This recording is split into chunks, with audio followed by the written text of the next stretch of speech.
নমস্কার বন্ধুরা, কেমন আছেন সবাই? মাই স্টোরি মাই ব্লগ চ্যানেলে আপনাদের সবাইকে আরও একবার স্বাগত। আমি আজকে সকালবেলায় যে ছাদে চলে এসেছি, যদিও এখন খুব সকাল নেই, অনেকটা কাজ বিশেষ করে রান্নাবান্নার কাজ আমার হয়ে গেছে। এখানে দেখছেন ভাতের মাড় ছিল, ভাতের মাড়টা আমি এই যে বালতির জলে পাতলা করে গুলে নিলাম। এটা আমি কিছু কিছু গাছে দিই। বিশেষ করে এর আগেও আমি বলেছিলাম অ্যালোভেরা গাছে ভাতের মাড় দেওয়াটা খুবই উপকারী গাছের জন্য। কারণ গাছ যদি ঠিকঠাক পুষ্টি না পায় তাহলে অ্যালোভেরা গাছের গ্রোথ ঠিক মতন হয় না, পাতাগুলো চিকন চিকন হতে থাকে। তো এরকম উপযুক্ত খাবার অ্যালোভেরা গাছের জন্য ভাতের মাড় পাতলা করে মিশিয়ে আরও বেশ কিছু গাছেও দিতে পারেন। তো আমি কিছু কিছু গাছে সকালবেলায় ছাদে উঠে দিয়ে নিলাম। আর সেই সঙ্গে আমি যেরকমটা প্রতিদিনই করি, ঘরের কাজ করব আর কিছু কিছু টিপস বা কিছু কথা আপনাদের সঙ্গে শেয়ার করব।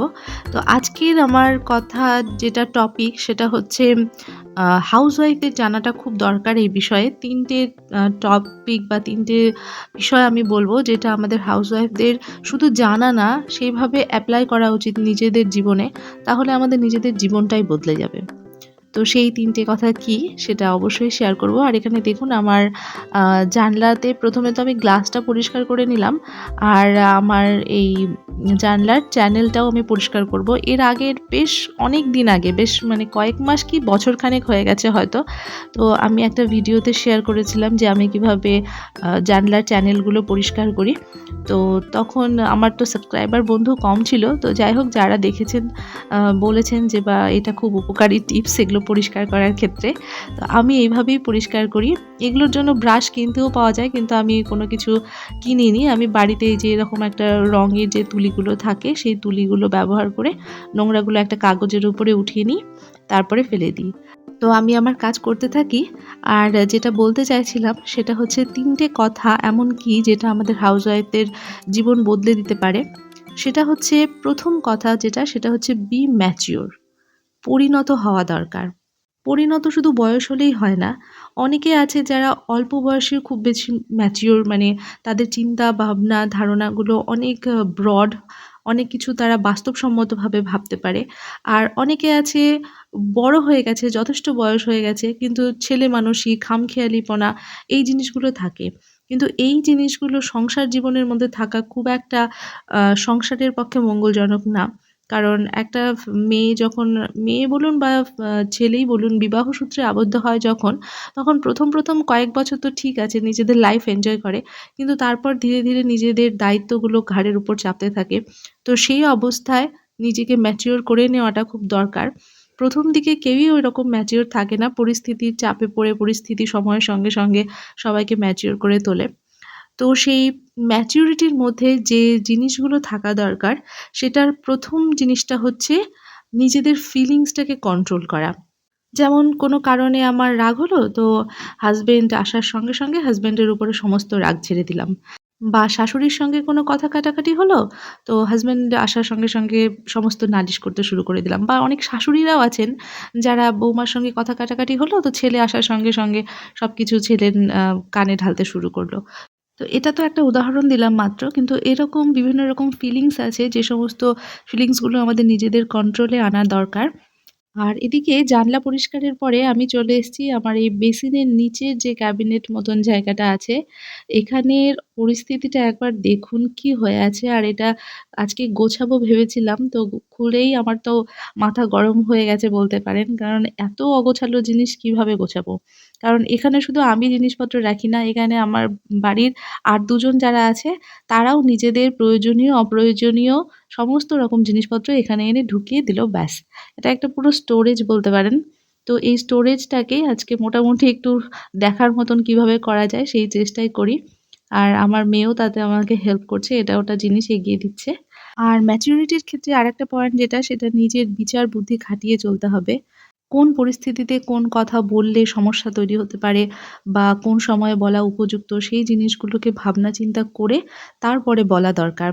শুধুমাত্র কথার ক্ষেত্রে না, সংসার পরিচালনার ক্ষেত্রেও আমাদের মতন মিডল ক্লাস ফ্যামিলিতে যেখানে ওয়াইফদের উপরে সংসারের অনেকটা দায়িত্ব থাকে, তো সেখানে কিভাবে খরচাপাতি বুঝে শুনে চলতে হবে সেই বিষয়েও কিন্তু নিজেদের একটু বুদ্ধি থাকাটা দরকার। আরেকটা জিনিস যেটা, সেটা অন্ধভাবে কাউকে বিশ্বাস করবেন না। অনেক সময় হয় আমরা অনেক বন্ধু-বান্ধব, পাড়া-প্রতিবেশী থাকে যাদেরকে নিজের মনের কথা শেয়ার করে ফেলি, আপন মনে করি।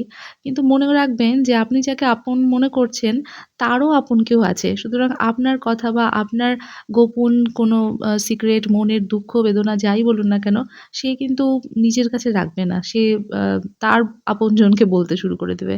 সুতরাং এই সমস্তভাবে কাউকে অন্ধভাবে বিশ্বাস করবেন না। একমাত্র ভালো বন্ধু যাকে আপনি আ ছোটবেলা থেকে হয়তোবা চেনেন বা বাবা-মায়ের মতন যারা আপনাকে বোঝে, তো সেই সমস্ত মানুষদের সঙ্গে শেয়ার করতেই পারেন। আর সংসারটা তো আপনার, এটা আপনার উপরে ডিপেন্ডেন্ট। ওইজন্য আপনাকে ম্যাচিউর হতেই হবে। বাচ্চামো করার দিন শেষ। আর অন্যকে খুশি করার চক্করে নিজেকে হারিয়ে ফেলবেন না। যেটা আমি প্রায়ই আমার ভিডিওতে বলে থাকি যে, আ আপনি সব যদি মনে করেন যে আমি সারাদিন পরিশ্রম করে আমার ফ্যামিলি মেম্বারদের খুশি রাখার চেষ্টা করব, ভালো-মন্দ রান্না করব, তারা যেরকম চায় সেরকমভাবে থাকবো। তো সেটা তো অবশ্যই করা দরকার। কিন্তু সেই চক্করে নিজেকে হারিয়ে ফেলবেন না। নিজের ভালো লাগার জিনিস বা নিজের যে সমস্ত কাজগুলো আপনি করতে পছন্দ করেন, সেই কাজগুলো অবসর সময়ে করুন। নিজেকে একটু রেস্ট দিন, নিজেকে একটু গ্রুমিং করুন। সংসারের জন্য সম্পূর্ণ নিজেকে স্যাক্রিফাইস করে দেওয়ার কোনো মানে হয় না। নিজেকে একটু স্বার্থপর করে তোলাটাও দরকার। আর আরেকটা জিনিস যেটা হচ্ছে যে যেমন ব্যবহারের যোগ্য তাকে তেমনটাই ব্যবহার করবেন। তার মানে এমন না যে আপনার সঙ্গে কেউ খারাপ ব্যবহার করলো তো আপনিও তার সঙ্গে খারাপ ব্যবহার করবেন। আমি সেটা বলছি না। যেমন কেউ যদি তিক্ত মনের মানুষ হয়, আপনি হাজার চেষ্টা করেও কিন্তু তার মুখ দিয়ে মিষ্টি কথা বের করতে পারবেন না। সুতরাং এই সমস্ত মানুষদেরকে এভয়েড করুন। এই সমস্ত মানুষদের থেকে যত দূরে থাকবেন, তত ভালো থাকবেন। তো এই সমস্ত যে পয়েন্টগুলো বললাম এগুলো ম্যাচুরিটির একটা পয়েন্ট। তো এই ধরনের ম্যাচিউর হওয়াটা নিজেদের সাংসারিক জীবনে খুবই দরকার। চলুন তাহলে এবার ২ নম্বর পয়েন্টে যাওয়া যাক। আমি ৩ টে কথা বলব বলেছিলাম। তো একটা কথার মধ্যেই অনেকগুলো পয়েন্ট বেরিয়ে গেল। সেটা হচ্ছে ২ নাম্বার পয়েন্টে বলব বি পজিটিভ। পজিটিভ ভাবলেই পজিটিভ হয়। আর নেগেটিভ ভাবলেই কিন্তু খারাপটাই হয়। তো আপনাদের হয়তো মনে হতে পারে এটা আবার কেমন কথা? যেটা হবার সেটা তো হবেই। সেটা আমার ভাবার সঙ্গে কি সম্পর্ক? বা আমার খারাপ ভাবার সঙ্গে কি সম্পর্ক? ভালো ভাবার সঙ্গে কি সম্পর্ক? তো আমার মনে হয় সম্পর্ক আছে। এটা ঠিক যেটা আমাদের ভাগ্যে লেখা আছে সেটা তো হবেই। কিন্তু ভাগ্যকে অনেক সময় আমরা নিজেরা কিছুটা হলেও চেঞ্জ করতে পারি। সেটা কেমনভাবে আমি একটু বলি। ধরুন কোনো খারাপ পরিস্থিতি হলো কোনো পরিবারের মধ্যে, সেখানে আমরা যদি পজিটিভ থিংকিং নিয়ে আসি, তাহলে কি হবে বলুন তো? যদি পজিটিভ ভাবেন তাহলে আপনার সামনে অনেক রাস্তা আপনি দেখতে পাবেন। আপনার বিভিন্ন রকম পরামর্শদাতা দেখতে পাবেন। আপনি যদি মনে সাহস রাখেন, আপনাকে সাহস দেবার মতন মানুষ খুঁজে পাবেন। কিন্তু আপনি নিজেই যদি দুর্বল হয়ে যান, তখন চোখের সামনে আপনি অন্ধকার দেখতে পাবেন। আর কিছু মানুষ আপনাকে আরো দুর্বল করে দেবে। তো সেই দুর্বলতা কাটানোর জন্যই পজিটিভটা আমাদের থাকতে হবে।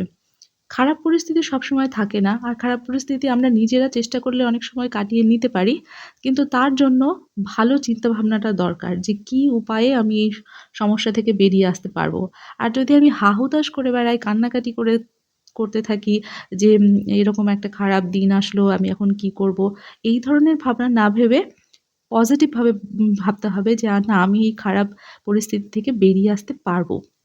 আর এখানে দেখুন আমার এই স্পেসটাকে আমি মোটামুটি ক্লিন করলাম। এই উপরেরটাতে আমি মেডিসিন রেখেছি। বিশেষ করে আমার মেয়ের যেগুলো আ ওষুধ, লিকুইড ওষুধগুলো। আর এই প্যাকেটটার মধ্যে বিভিন্ন রকমের সেলো টেপ ওগুলো রেখেছি। বোথ সাইডের আঠা এগুলো আছে। নিচেরটাতে ব্রাশ, কেচি, তারপরে ডেটলের হ্যান্ড ওয়াশের প্যাকেট এগুলো।